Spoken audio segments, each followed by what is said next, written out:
All right, okay, so we're officially on YouTube. We're up and running. New technology, gotta love it. Hey everybody, it's Nathan Graham. I'm a local realtor within Durham region, Ontario, and I decided to just do a quick little bit of videos. I wanted just people to stay up to date with what's going on in either the real estate market or really even a little bit what our job is as realtors and what you should expect as a potential person buying or selling or anything else like that.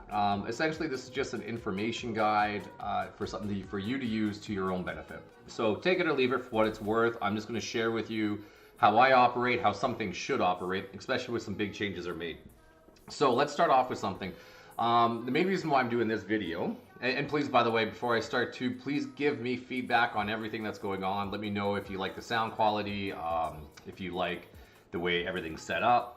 Just give me feedback because I don't always get to see these until after the fact. I do have a chat window that is open, so if you are paying attention on YouTube Live right now, and I'm going to try to multi-stream this soon, but when you get on YouTube Live, let me know.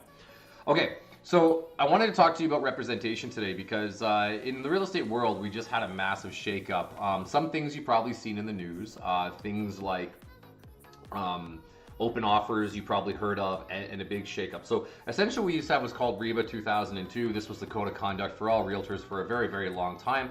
And it's now shifted to what we call TRESA. And this is kind of where things have made a shift, and I want to start explaining what some of those things are. Now, first and foremost, you can get what I'm about to show you on rico.com. You can message me on here. You can message me on Facebook, wherever you're seeing this. I can send you a copy of this. You're supposed to get a copy of this before you do absolutely anything in real estate. And what this is a guide in what we do for you. So for example, what is inside? Working with a real estate agent, know the risks of representing yourself, signing a contract with a real estate brokerage, understanding multiple representation, and how to make a complaint. As a profession, always more paperwork we're not always a big fan of, but I'm personally a huge fan of this particular documentation because it's going to help you stay more informed and protect you more. So let's just leave it at that. Okay, so let's dive into it. Working with a real estate agent. If you are a seller, an agent, okay. So I want to kind of back up. Previously, there were multiple forms of representation. You could have multiple representation, client, customer representation, and they've really broken this down very simply now. You can either be represented by a realtor, you can represent yourself, and we will occasionally have multiple representation, and that is the choice that's going to be up to you. So for example, if you are a seller, this is what an agent representing you can do. We can advise you on the market conditions and the best strategy to attract buyers and get the best price for your home. We can market and advertise your home, including arranging photos, videos, and virtual tours. We can provide referrals to professionals that you need, like lawyers or home staging companies. We can arrange and attend home inspections and appraisals. We can arrange showings for interested buyers, advise you on how to handle competing offers, sharing the content of competing offers and other aspects of the transaction. We can vet the offers and potential buyers to ensure they can afford to buy your property, negotiate with buyers to achieve the best result price terms for you, and to guide you through the paperwork and closing the transaction successfully. So on the buy side, and then I'll kind of go on a little bit of a rant about this. On the buy side, we can assist you with getting pre-approved for financing so you know how much you can afford. We can make you aware of any tax exemptions you might be eligible for, which is a big one. We can gather and share information about neighborhoods and homes that meet your requirement and to arrange to show the homes that you'd like to see. We can make inquiries around zoning, permit use, property use, and other aspects of your home. We can advise you on the best approach for competing offer situations and how to protect your offer information. We can negotiate with the seller to achieve the best results, price, and terms for you, guide you through the paperwork and closing a transaction successfully, providing referrals to professions you'll need, for example, home inspectors, lawyers, and contractors. All right, all agents in Ontario must be registered, which requires completing the necessary education and carry consumer deposit insurance and professional liability insurance. Real estate agent provide valuable information, advice, and guidance to a buyer and seller as they navigate the complexities of a real estate transaction. Okay, so that's kind of a lot going on. This is what we talk about when we get into full representation, and this is a very, very important thing to understand, especially if you're thinking about selling or buying your home. Here's how I like to view it. I am an extension of you when it comes to real estate. So anything that I know regarding the transaction is what you will know regarding the transaction. I am also a professional in the field. I keep track of my market data, I keep track of the stats, so I can best advise you on the best way to go. Now, Here's some of the key words that I really, really want to impress. I can advise you. I cannot make decisions for you, and I am not always going to be right about the decisions I make. I'm going to take a look at the current conditions of what's going on in the market. I'm going to take the current condition of your property compared to everything else that is out there. I'm going to give you the best possible advice to go going forward and guide you through that process. At the end of the day, though, it is your choice. And this is what I want you to remember as a buyer or a seller. It is fully your choice to make the decisions you want to make. If there's a house that someone is pressuring you to buy, you do not have to buy it. If there's a price, for example, when it comes to pricing a home, I'm going to show you market data, and I'm going to do my best to show you why your home is worth what it is. And if you want more for your house, you do not have to agree to the realtor's price recommendation. Although having said that, if they create a great argument around it to show you why it is worth what it is, I would highly advise that you do go with them. But in the end, it's your choice. Don't allow anybody else to make these decisions for you. And really, this agreement of us working together is exactly that. We are working together to figure out what is best and most comfortable for you. So when we talk about strategies, for example, not everybody is comfortable with a multiple offer strategy. Yet, if your goal is to net the most for your house and the market conditions allow that to happen, then that might be a strategy that we suggest. If the market conditions shift, then we might suggest a strategy of listing higher and negotiating down on price because we're not seeing the activity, the showings to generate the multiple offers. In the end though, you have to be comfortable with the decision that they make. The best example I can give you is this. If you are comfortable with leaving your home, having your home sit on the market for a bit longer, and yet you need to go through the process, it's okay to list at a higher price and then talk about reducing the price if we don't see the market willing to bear it. If you're the kind of person that wants this done quickly, then we're going to show you a strategy how to get it done quickly. But unfortunately, quick and highest price don't always come together. They can in some markets, but not in every market. So make sure you talk to the realtor about the strategies that you're comfortable with. If they offer a strategy that you may not be comfortable with, but they're willing to guide you through it, then I would definitely listen to what they're going to say regarding that strategy. Just remember though, this is your choice. We are here to work with you. All right. So you will also have the benefit of duties the brokerage and the agent owe to you as a client. Undivided loyalty. So your best interests are promoted and protected by the brokerage or agent representing you. As a client, your interests take priority over the interest of the brokerage, its agents, and any other party. So how do we spell this out? So very quickly, just so you are fully aware, when you actually sign with a realtor, you're not just signing with that realtor, you are signing with their brokerage, which means their front desk staff, their deal secretaries, the internal workings of their office are also fully representing you and your best interests. So that's what we mean by not just the agent, but the brokerage as well. Disclosures, they must tell you everything they know about a transaction of your client relationship that could have an impact on any decision you make. So this is where there's obviously a big trust factor that comes into play. If I'm sitting down and having a conversation with another realtor and I represent you as a seller, that other realtor, I hope that they know anything they tell me in regards to your transaction, if they have a buyer who's interested, I have to use against them for your best interest. I have to share it with you.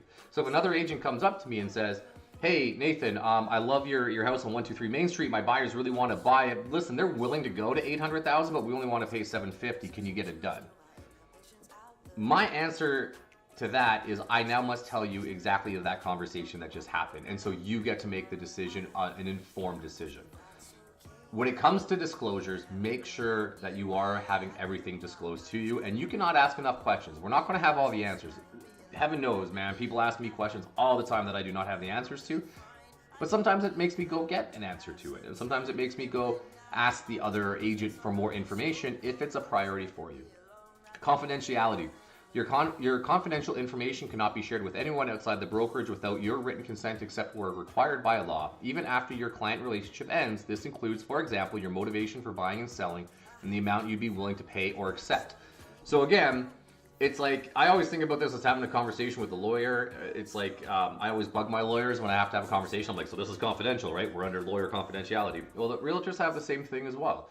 I owe you confidentiality. If you come up to me and you say, listen, I really want $800 for my house, but like I'm willing to let it go for $725. that does not give me permission to now go sell your house for $725, and I cannot share that with any other realtor. What that means is you are giving me, and thankfully so, a bottom number of where negotiations can go, but it is still my job to get you the highest possible price in the quickest amount of time that fit your goals of what you are trying to do. So your motivation for buying or selling, or what you're willing to accept or pay, should never come into a conversation with another realtor at all. Avoid conflicts of interest. They must avoid any situation that would affect their duty to act in your best interest. If a conflict arises, you must disclose it to you and cannot provide any additional service to you unless you agree in writing to continue receiving services. So what this one is very clearly alluding to is multiple representation, right? So as an example, if I owe you undivided loyalty as a seller and I end up finding this great buyer for your property who is unrepresented, and I decide to represent them in the transaction, how do I owe you both undivided loyalty? Well, now we get into a position where we go back to, for example, disclosures. I can't disclose the confidential information that I may have learned from another party to you. And so when we enter into this scenario of multiple representation, you as a client are to know at the earliest possible time before entering into it, not the time of offer. Like, when I have my own buyer who I've been dealing with, say, for 2 months to find a house, and I show them your home that I just listed, I'm letting you know ahead of time that I am showing my own buyer your home and that we are going to be in a multiple offer multiple representation if they decide to do an offer. And what that would end up looking like is you have options. You can choose not to participate in that relationship. You can choose to tell me that you don't want to go that route. You would rather have them or themselves represented by someone else. And at which case, in the past I have done this, I would bring in somebody else who is at least an arm's length away from the transaction, who doesn't know either yourself or the other side personally, to be able to deal with that party. And then I would stay out of that transaction. Just know that these are all things you are supposed to know ahead of time, right? So be careful when you're choosing a realtor. Make sure that they are going to let you know the second that a conflict may arise. I'll give you another quick example of this too, by the way. Mortgage brokers or home inspectors, lawyers. Like I always like to tell people, man, my lawyers have great Raptors seats. They have floor seats to Raptors games. It's like I've been able to go to these amazing events as a result. Now, I do not refer my lawyer to you because of her tickets. I refer my lawyer to you because she's absolutely amazing at her job and what she does. Having said that, you should know about the things that I receive from the people I receive it from, because you may see that as a conflict of interest, and rightfully so, and you may choose not to deal with someone who is giving me a bonus in the background, and that is absolutely your right to do. So that would be another point of avoid conflicts of interest. I would argue to go underneath that. So you have a responsibility as a client, right? So this is where it's now jumping to you. You need to be clear what you want and don't want to make sure to share all information that might be relevant. For example, you might want to share zoning permits for intended use, maybe home price offers and specific use, or might not want a property where has been a violent crime. Respond to your agent's questions quickly, understand the terms of the agreement with the brokerage, and pay the fees that have been agreed upon on page 7, even if you agree to buy or sell later falls through of the deal. I just want to make sure.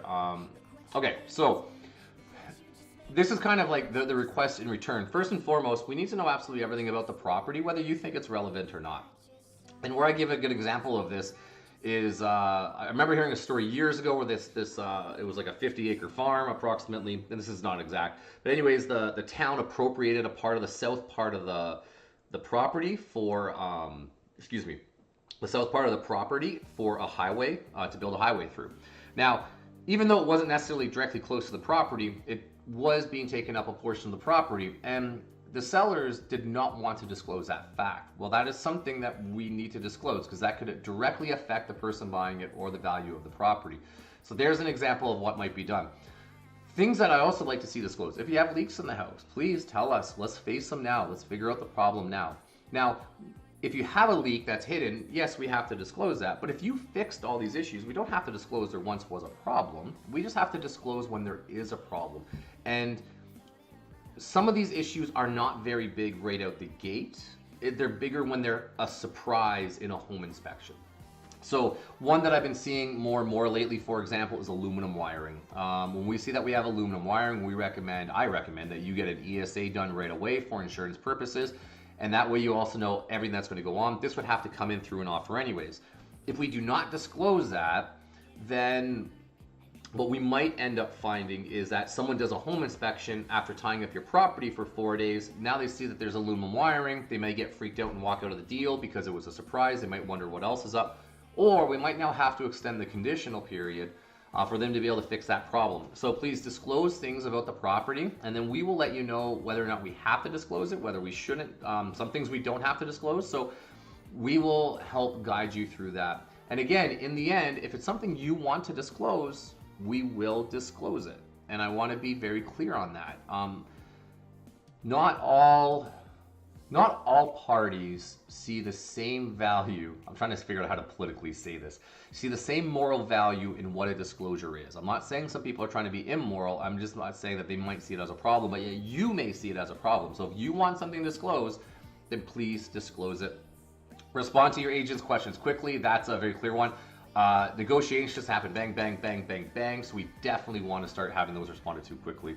Understanding the terms of the agreement of the brokerage, all the rest. So again, ask lots of questions and everything else. We're going to move on from that. Knowing the risks of representing yourself. So you do have the option to represent yourself in any transaction, and this is 100% fully your choice.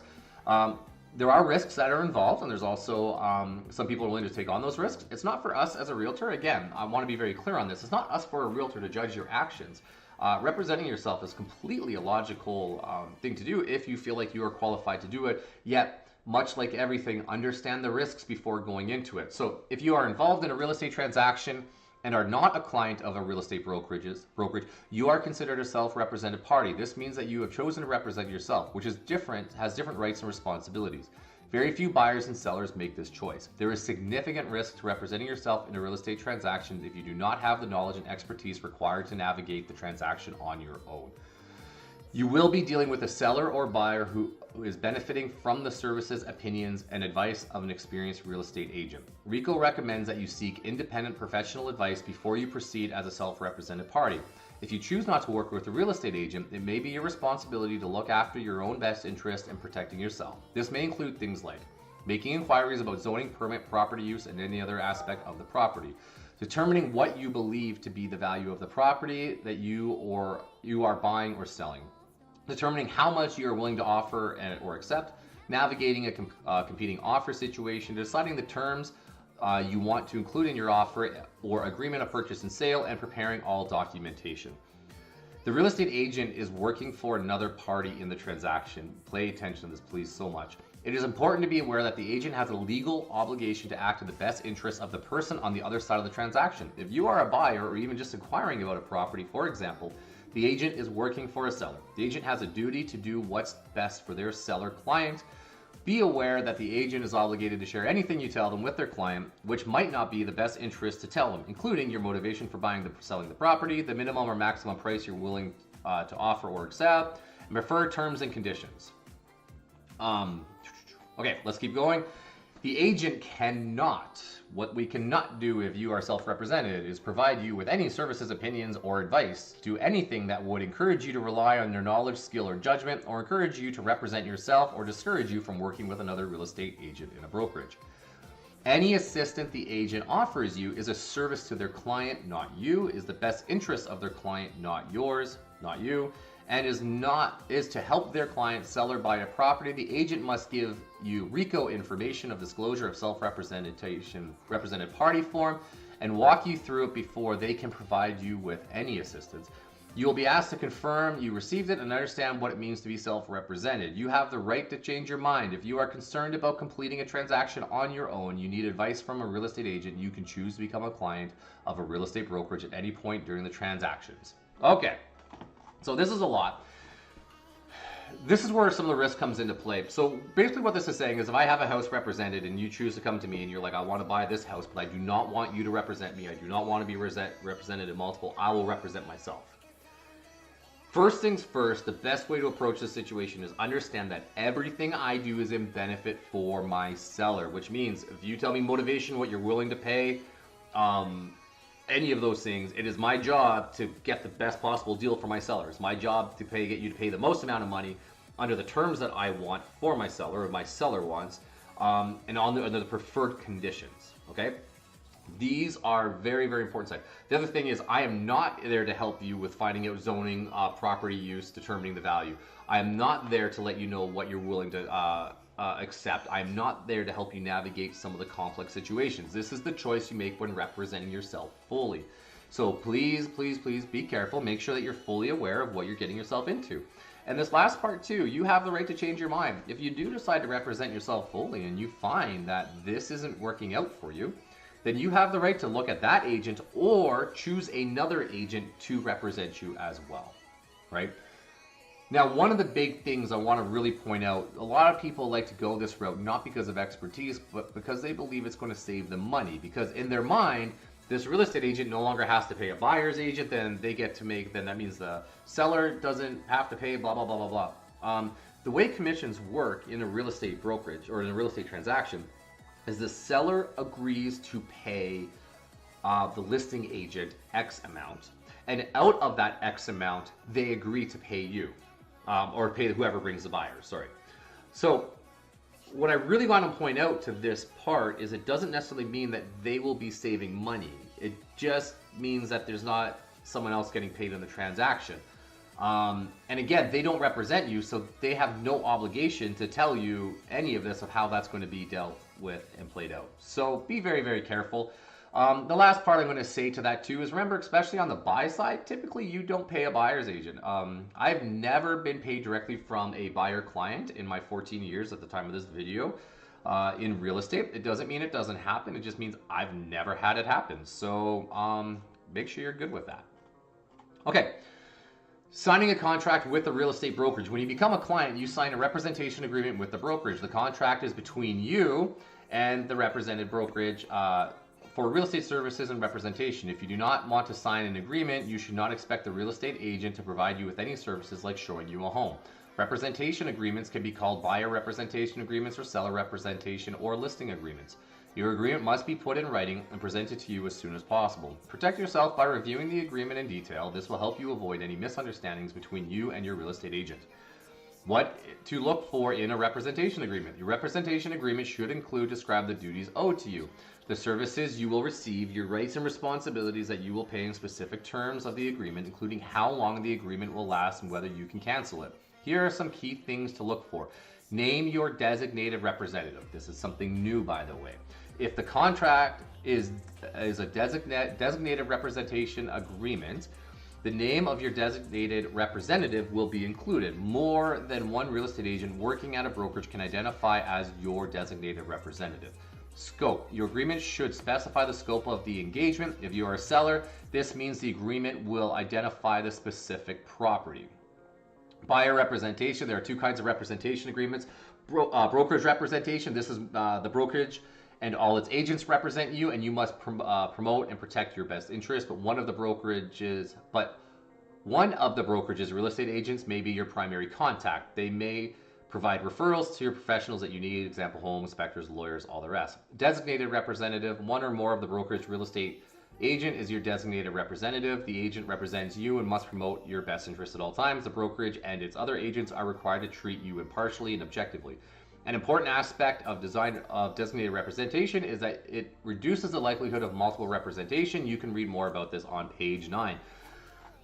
All right, so going back to the scope. We talked about the seller, specific property. If you have a buyer, you should consider the scope of your agreement carefully. Your agreement might identify a specific property, geographical area that you are researching, the type of property or particular city, cottage property near the lake, and want to work with different real estate agents and local and property type expertise for each property. The scope should be clear in each of the agreements to avoid disputes about who you might have to pay if you buy a property. Again, in this agreement, you should have your services laid out. The agreement must clearly set out services that you'll receive. There is no standard set of services. Brokerages offer a variety of options. You can choose the services you want that best meet your needs. You might enter into an agreement with a brokerage for your specific purpose, like, for example, having an agent prepare an offer on a property that you want to buy, or viewing specific property. Some sellers enter into agreements solely for the purpose of having their property advertised on a local listing service. Ask the real estate agent about the available service or combination of services that may be right for you and your situation. If you are specific services you need or expect to receive, make sure that they are included in the agreement or a part of a Schedule 2 agreement. Do not assume a particular service will be provided if it's not included in the agreement. Okay, there's a lot to go through here, so we're going to touch on these parts first, and then we're going to carry on. So, number one, again, prior to December 1st, whenever you signed an agreement with a real estate realtor, everybody in their brokerage represented you, right? So, for example, if you had a brokerage of 150 agents and you signed with one of those agents, all 149 other agents would also represent you, which basically means that if I was in the office and I was talking about your case and I was trying to see if anybody had any buyers, and let's say I brought up a hypothetical, I didn't mention your name, and I just shared a complicated part to the deal, and my coworker overheard me share that, they cannot use that information against me because they represent you as well, hence multiple representation. That has now changed. So this is something to be very clear on, especially in larger brokerages, and making sure that your real estate agent is aware of scenarios. They can go to their broker of record or they can go to their management team about your listing and ask questions to gather advice if it is a complex scenario. And I want to back up, not all realtors know everything. After 14 years, I still ask for advice on particularly difficult transactions. So these things do come up. What the difference now though is I can't go to another coworker of mine and give your scenario because they don't represent you under designated representation, right?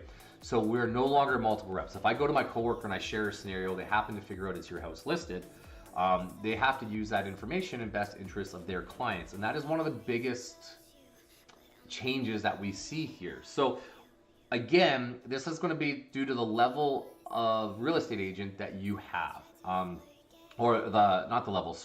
the expertise that your real estate agent has. If you have someone who's been in the industry for quite a while, these scenarios never really come up. But if you have someone in their first year who asks a question in a class, you could see this happen in that scenario. Now, I'm not saying stay away from first year people by any means. They are often very big go-getters. They're going to represent you fully. They do a lot of fantastic things, but you have to make sure you are comfortable with the knowledge base of the person that is there. So that's where I see the biggest change that happens on that. And then when it talks about the standard set of services, this goes across the gambit. I've had some clients where they want me to double check their property at night before I leave because it's a vacant property, right? And so that might be a service that we offer, but that's not something I offer for everybody. Generally, as a buyer side, I make the agreement. If you see a house in the morning, we'll go online, we'll go see it that night. That's a service I offer, but that's not something that everybody else offers, right? So remember, definitions of things that we think are unilateral are not. Like, for example, an agent might turn around and say, well, I offer a service of showing you homes. Well, what does that mean? What's the turnaround time, right, to that? When I'm in a home, I've done hundreds of home inspections. So when I'm in a home, I'm going to be pointing out things to you that you're going to want to know before a home inspector surprises you with it. That's a service that I offer about just pointing things out. That's not a service everybody else offers, and I wouldn't expect that from every single agent. So this is like a standards conversation of agreement. Make sure you have this conversation about what your expectations are and what your standards are and what you are looking for out of your real estate agent. So, and again, too, I want to be very clear on this. No agent should make you feel bad for not signing with them. I don't care what the scenario is. I'm trying to provide a service to you, and if you choose not to accept my services, that is your choice. I'm not going to cry about it. I'm not going to be texting you late at night. I'm not going to be complaining about it. That is your choice and my choice. Because I will be honest, if I do not think we are going to be a good fit, then I may choose not to work with you either. But that's for the benefit of a long-term relationship. Or for the benefit of sanity. We don't know what all that looks like. But what I want to say is if you don't like their services, you don't have to use them. Your choice on who you want to use. Okay? Payments and terms. You and the brokerage decide the amount you will pay for services. The amount is not fixed nor approved by RICO or any other government authority or any real estate association or real estate board. You can agree to pay a fixed dollar amount, a percentage of a sale, or a combination of both. The representation agreement cannot specify the amount based on a difference between the property listed price and what it sells for. Okay, so what that's basically saying is that you could list a home at say 5% and agree to pay 2.5%. You can list a home at 4 or 6% and pay out 2 or 3%. That's your choice. You could also turn around and say, I want to pay 5% on the first 500,000 and 3% on the next 500, and then 2% on anything higher. That could be another thing. Someone could turn around and say, I want to pay a total of 20 grand for these services, 10 to the buyer and 10 to you, whatever again that looks like. These are all the different type of strategies, and it's your choice again what you want to do. Now, we're not, just to be clear, again, you're hiring a service. So this is kind of like saying, well, I want to buy a BMW for this price, or I can buy a Mercedes for this price. It's your choice of which one you want to go with and agreed upon prices, and you can go with whatever the realtor has established or negotiate with them on what goes on. And again, in the end, it's your choice to do that. Here's what we could not do is I could turn around and say, well, I bet you that your home is worth 800,000. And you're like, well, I would take 800,000. And you say, great. So if your standard is 800,000, if I sell it for 900,000, I want to take 75,000 more because you're only expecting 8. So what I can't do, or what any realtor cannot do, is agree on a price and then anything over that price, charge a higher or a different commission on that regard. So like, for example, what you might turn around and say is, listen, I want 600,000 for my house. Anything over is yours, right? That cannot happen. So if you sell for 600 and you get $0, but anything over, that's what your payment is. That's what that doesn't allow. Okay, so if you are a seller, the amount you agree to pay your brokerage or how it will be calculated for services and representation you'll receive. Sorry, your agreement must clearly indicate.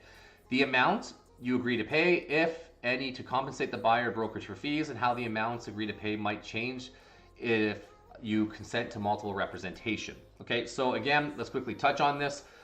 It should be very, very clear what you're going to pay. Something else that has to be clear at time of signing. This isn't something we add in afterwards. So for example, when it comes to staging or photography or anything like that, if you choose not to sell, I do not charge you back for those things. That's a service that I provide. Some agents do charge you back if you choose not to sell, and that's their choice, but that needs to be clearly described up front. That's not like, oh, hey, I know it never said in your agreement, but you owe me now $5,000 for staging. That's not the way our system works. Everything must be clear and upfront, so do not be trapped in that. And then sometimes in multiple representation, an agent does agree to cut their commission. They might turn around and say, there was actually a whole brokerage around this, and it was their brokerage model saying, if I represent the buyer and I represent you and I find you a property, so it's 3 transactions in total, then you only have to pay me X percent. You don't have to pay me the full percent. And again, that has to be clearly spelled out right from the get-go. So just really keep an eye out for that side of it. If you are a buyer, your agreement has to also say the amount you agree to pay your brokerage or services and represented you receive, how the amount you agree to pay will change if the seller agrees to cover some or all of your brokerage fees, and how the amount you agree to pay might change if you consent to multiple representation. So again, the same sort of idea. At the bottom of every listing and prior to going to go see a house, and again, I'm going to tell you my practice. This is not a common practice, but like, for example, on a buyer representation agreement, you'll often see, say, 2.5% in there of whatever you end up purchasing is what I get paid. And anytime you go to see a house, at the bottom of our version of the listing, we can see how much we are being paid if they're covering the 2.5%. In theory, if it's only 2% that they're paying, you would have to really make up the extra 0.5%. If they're not paying anything, then as a buyer, you would have to make up the full commission. And these are all things that you should understand going forward. Now, the cautionary tale is a lot of times on our side of things, we like to glaze over this conversation with buyers. I personally don't. The only 2 scenarios that I've ever come close to charging a buyer is one on a for sale by owner who refused to pay, but my buyer still wanted the house, which 99% of the time is negotiated. Or number 2, on a new build, where builders are very funny. When the market is great and bumping, they don't like using realtors, but when all of a sudden the market's hurting, then all of a sudden they love us as builders or as realtors, so then they want to use us. So those are the only 2 scenarios, and I let my clients know up front before even seeing a property if we are going to fall into one of those 2 scenarios. Now, I like to explain this to you so you actually have something to go off of. But let's be very clear, again, in 14 years, it's 14 years, December 25th is what I'm 14 year, 2023, that's the year we're in. 14 years, I have never had to charge a buyer a commission. I've never been paid by one. So we're talking about a very, very rare circumstances. I can count on one hand the amount of times I even had to have the conversation. So, okay. Something new. Not a lot of people realize this. The termination provision. The agreement should list all the circumstances when an agreement can be terminated. Review the brokerage can terminate the agreement or make you aware of any penalties or costs. Two important circumstances might be multiple representation or the change of your designated representative. So multiple representation, you do not have to agree to multiple representation. Your agreement should be clear about what happens in that situation. For example, the agreement could terminate completely, or you could be referred to another brokerage or designated representative for the specific transaction, but otherwise remain under the agreement with the brokerage. Or two, changing your designated representative. If you've entered into a designated representative agreement, the brokerage cannot appoint a different designated representative unless you agree. The brokerages may ask you to appoint someone else if, for example, your designated representative stops working with the brokerage or otherwise not available to provide the services or represented outlined in this agreement. Whew, that's a bit of a mouthful. So again, let's talk about prior to December 1st, 2023. You couldn't cancel a real estate agreement. You had an expiry date, and the expiry date must be predominant. We're just about to talk about that. It's pretty straightforward. You had an expiry date, but you couldn't just fire your realtor. They didn't have to let you out of an agreement. Now, unless they had something else in writing saying they would. So as an example, we've also always given a service guarantee that if I'm not following through with what I'm saying, then you have every right to fire me because I'm not staying in my commitment. Now, coincidentally, what a lot of people didn't realize is the reverse wasn't there either. We actually didn't have a right to fire clients unless agreed upon either. We still owed you fiduciary duties because there was no place in the agreement that said just because we don't like your attitude means we can walk away. It was a very sticky situation. So I'm actually really happy about this because there's a couple of things. Number one, all agreements, in my opinion, should be honored. If you're going to enter into an agreement, do not enter into it lightly. Enter into it with the convictions to commit to it. Having said that, there are some scenarios that you may not want to be a part of, like multiple representation. Or, again, I'm going to back up. Before, all brokerage agreements were with the brokerage, so they could change who your realtor was. In theory, it was a bad idea, but they could do it, right? And maybe you don't want to work with the other person. So that's completely your choice in that regard as well. So definitely have some termination provisions. Remember, always in writing. They might tell you verbally, but unless they have it in writing, it means nothing. The expiry date must appear predominantly on the first page. There is no set time or standard for the representation agreement. It can be placed for a day, a week, a month. Consider how long in the agreement to remain in place, and you may, when your agreement expires, keep the holdover clause, blah, blah, blah. So we'll talk about holdover. Okay, so expiry agreements, again, very, very important. There are some rules that come into play. For example, if you are in Durham region to be a part of the Durham board, a listing agreement of a minimum of 60 days must be signed for it to be on MLS. Otherwise, the system yells at us. Sorry, I need some water here. Otherwise, the system yells at us. So you might see on a listing agreement a 60-day. I personally like to do 90 to 120 days for all my agreements. I find that gives enough time to be able to work things out, to be able to see what the market shifts. Again, historically, we've been in a great market for the last 5 to 7 years. Having said that, that market now is changing. That's what I like to do. And every realtor is a little bit different. And just remember, this is your choice to say, I only want to be locked in, say, for 60 days. And we're seeing this more and more. And if that realtor doesn't agree to that with you, then you do not have to use that realtor. Just remember, that's the choice. I've seen some realtors sign for 1 year. Now, we're going to get to that part there. So I think 1 year is crazy, long time, but I can understand in some places where it happens. All right, holdover clauses. This is one that gets kind of funny. You must understand what a holdover clause is. Most representation agreements include what is often called a holdover clause. Mine are 90 days usually, by the way. And I've seen them as 60 and 120. The clause may require you to pay a brokerage fee for a purchase or sale even when the transaction happens after your representation agreement expires. The clause will specify the time of the holdover clause is in effect and the date in the agreement of it expires. The holdover clause is designated to protect the brokerage. There is no minimum or set time for a holdover period. If your agreement includes a holdover clause, make sure you agree to the length of the holdover period before you sign it. For example, let's say you are a seller and your agreement includes a 30-day holdover clause. This means that even if your agreement has expired under certain conditions, you might be obligated to pay a brokerage commission if you sell your home during that 30-day holdover period. Similarly, assume you enter into a buyer agreement that includes a 30-day holdover clause.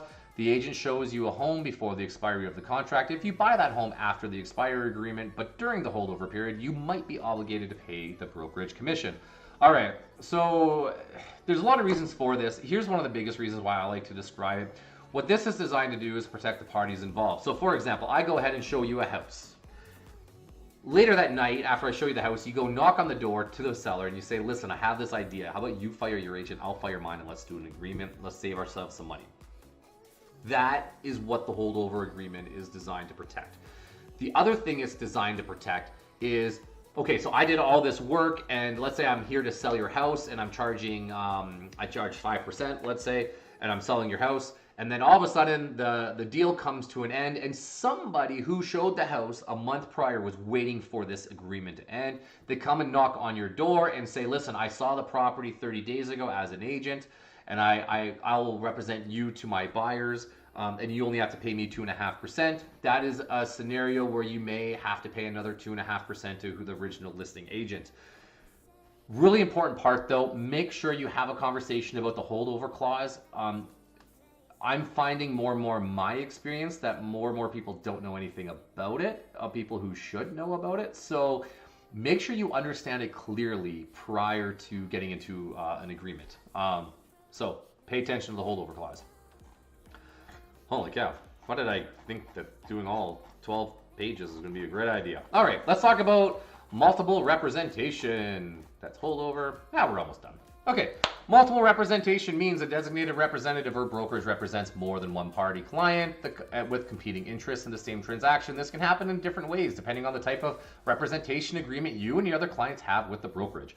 Brokerage representation. Multiple representation exists when the brokerage represents both the buyer and the seller in the same transaction, or two or more competing buyers interested in the same property. Even when the clients are working with different real estate agents. That's brokerage representation. Designated representation. Multiple representation exists when the same real estate agent is a designated representative for both the buyer and the seller in the same transaction, or for two or more competing buyers interested in the property. Multiple representation is not permitted unless each client involved agrees. I'm going to re-say that. Multiple representation is not permitted unless each of the clients involved agrees. You should seek independent professional advice, for example, from your real estate lawyer before proceeding. The brokerage or your designated representative has a duty to promote and protect your best interests and avoid conflicts of interest. If your brokerage or designated representative enters into an agreement with another client who has an interest in the same property as you, this places both clients in multiple representation. Multiple representation introduces risk to you and other clients should consider. It is important to understand the risks. If you agree to multiple representation, the brokerage or designated representative must treat each of the clients involved in an objective and impartial manner, cannot maintain undivided loyalty to you or promote or protect your interests over the interests of another client, and cannot offer advice to you about such things as the price you should offer or accept the terms that should be included in the agreement of purchase and sale. What to expect before you agree to multiple representation. The brokerage is required to provide you with a written disclosure that explains how the brokerage duties or designated representative duties to you will change, the difference in the services you'll receive, and any changes to how much you pay the brokerage. Until this information is disclosed in writing to all clients in the transactions, they all agree in writing. The brokerage or designated representative cannot take any further steps on behalf of the clients. All right, multiple representation is a very touchy topic.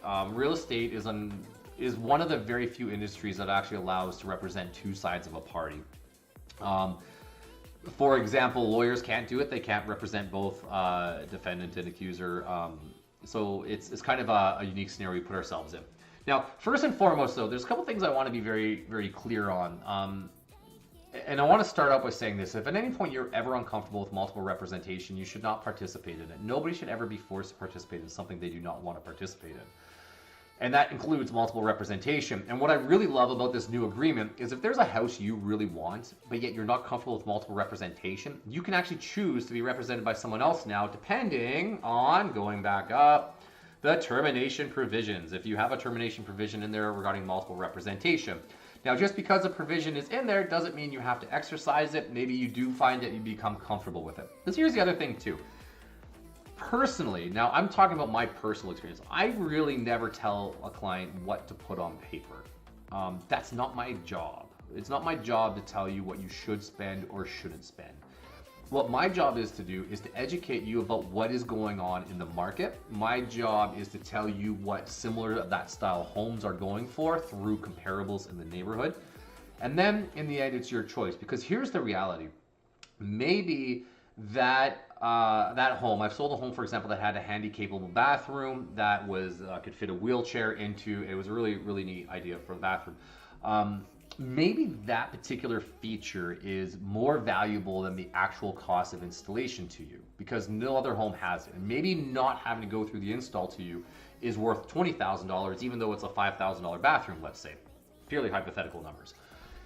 So that's why it's not my job to tell you what to pay for something, because your value about what you see in something might be different than mine. The other thing that I would say is, if you want to go way low, if a home is listed at 800, we're in multiple representation and we're competing, and you want to go in at 750, I might tell you that based off the numbers that you're wanting to put on paper, because the number represents a value, that maybe you don't actually like this home, because you'll find other homes for 750, if that's the case. But the reality is, it's not my job to tell you what to do. And I will advise around what to do, though, and I will advise if something will work or won't work, but it's still in the end your decision. This is one thing, if you do choose to get into a multiple representation situation, just remember, it is always your decision. You still have choices. You choose what to put down. I would begin to get weary if a realtor was overstepping their bounds and telling you what to pay or not pay. So just be a little careful with that when you do get into this scenario. Again, I personally have no problem representing two sides of the transaction. I am completely transparent about everything I'm allowed to be transparent about, and I make sure that you fully understand the risks that are involved into it. And if at any point you are not comfortable with it, I am fully comfortable talking about what the next steps would be, whether that be for this particular transaction, I thought we agree on a trusted source to bring in, or whatever case may be.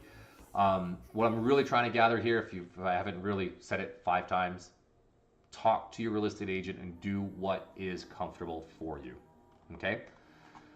Confidential information for you and your brokerage on the for your brokerage or designated representative when you were represented cannot be shared without your written consent. This is exactly what I was talking about. You can refuse multiple representation. If you do not agree, the brokerage or your designated representative is not allowed to proceed. Ask the brokerage or real estate agent about alternatives to multiple representation. For example, if you are a buyer, the brokerage could refer you to another brokerage or another designated representative to help you make an offer on the property. Agreeing to multiple representation significantly reduces what the brokerage and its agents can do for you, which can have consequences and costs. So be very careful if you are not happy or satisfied with the way things go down. Okay? A note about content of other offers. So we're not diving into it in this video, but we will dive into it about the open offer conversation that has now begun to plague Ontario, which is like, it is the crazy wild, wild west. Yet here, let's do our best to see what this note says. You may have seen articles in the media about open bidding or an open offer process. Buyers in Ontario who have made an offer on a property are entitled to know the number of competing offers. Sellers choose how much other information, if any, they want to share about the other offers they receive. If you are a seller, you decide how much information you want to share about competing offers. Your agent will advise you based on the characteristics of the property, market conditions, and content of the offers you receive and other things. You may need to provide clear written direction to your agent, and that's, by the way, or sorry, not may, you need to provide clear written direction to your agent before the content of any offers can be shared. Personal or identifying information contained in offers cannot be shared. If you are a buyer, you decide whether you want to participate in a process where the content of your offer might be shared with other buyers. Your agent can tell you the steps to take to avoid having the content of your offer shared with other buyers. Be aware that a seller can make the decision to share the content of offers at any time. You may not know in advance. Yeah, this is going to be fun as we see this progress through life. We're not going to talk about that now, but we will end up talking about that at some point.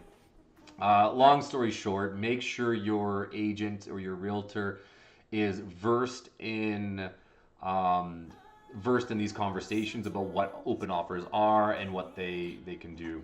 Be careful.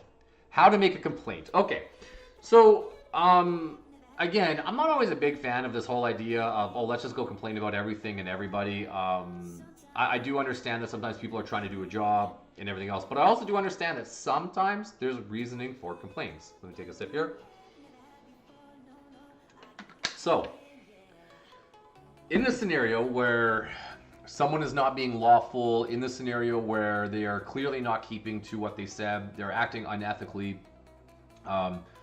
there's places to make complaints. And by the way, when I talk about unethically, I'm not talking about, oh, they were with their kids at Canada's Wonderland when they called you out of property and they didn't answer the phone in 5 minutes. I'm talking about they gave their clients keys to a property and didn't show up with them for the showing, which unfortunately has happened in the past, right? These are all kind of worthwhile conversations. Another big one, and I'm not saying you complain about this all the time, but man, realtors have to start saying when they're not going to show up or if they're going to be late. It seems to be happening more and more, and these are things that we should be doing. So first, whenever you have a problem, you contact your brokerage first. In many cases, your brokerage will be able to mediate or resolve your complaint about real estate agents and services provided under the representation agreement. Search for the brokerage in RICO's public registry to find the name of the broker of record. The person responsible for entrusting the brokerage complies with the law and their contact information. Know that the brokerage cannot ask you to sign an agreement that requires you to withdraw a complaint from RICO or prevent you from making one. So, very quickly on this one. So if you had a problem with myself, for example, you would call my brokerage, ask for my broker of record, and you would basically proceed to talk about what that problem is. If you had a problem with me, and then hopefully you find a way to resolve it through then. And some of those resolutions I have seen in the past has just been an agreement on a higher level of service, and then it gets fixed. I have seen someone else in the brokerage kind of take over for that person, and now you get to work with a whole new realtor. And I have on rare occasions seen it end in a dissolution of a contract. But getting out of your contract is not the first step. I just want to be very clear on that. Unless we go back to the termination conversation and you have a service guarantee and there's a clear breaking of that service guarantee, getting out of the contract is not a first step. It's usually, let's try to resolve this first of all. And by the way, I do want to back up as a side note. If I am ever your realtor and you do have a problem, please talk to me. I get 100% I'm not perfect and my life definitely gets busy. And if I'm not responding as quickly as you're wanting me to, then I'm more than happy to make that arrangement. And sometimes that's because of busyness in life. Other times that's also though because we have a different idea of what a quick response means, right? I've had some clients that need updates every single day on their property and I'm completely okay with that. And I have other ones that I don't talk to for 2 weeks until we get an offer and they don't want to be updated every day. So understand that these are always very different things. But if you and I cannot resolve it, or you and your realtor cannot resolve it, then go ask for their broker of record. That is the next step in the resolution. And if it is big enough, you can go to RICO to lodge a complaint. RICO is the Real Estate Council of Ontario and our governing body. To file a complaint, you just visit the complaint section on the RICO website. And trust me, they get taken care of. I am blessed to say I have yet to have a RICO complaint, but I have definitely seen the process take place. Now, something very important, when you do happen to talk to a realtor, as I said, every realtor should be showing you this. They are going to fill this out and they're going to make sure you understand what representation really is. This is basically saying you went through this whole piece. So anyways, I wanted to do a video on what this was because this is a big change in our industry of how we operate. So please, I know this video is a long one. I'm going to try break this down on YouTube so you can like fast forward to the different areas. I have no idea how to do that, but we'll find a way. But take a look through this. If you have any questions, please reach out to me and I'm more than happy to help answer what I can. Also though, please do understand that under the new RICO guidelines, I might be limited in what I can say if you are not my clients, because as we talked about way back when, there is a chance I don't represent you, which means I cannot give you the same due care that I give all my clients in representation. So we will have a conversation around that as well and what that means to take the next steps. If you have any questions, again, my name is Nathan Graham. You can reach out to me, just DM me on any of these platforms.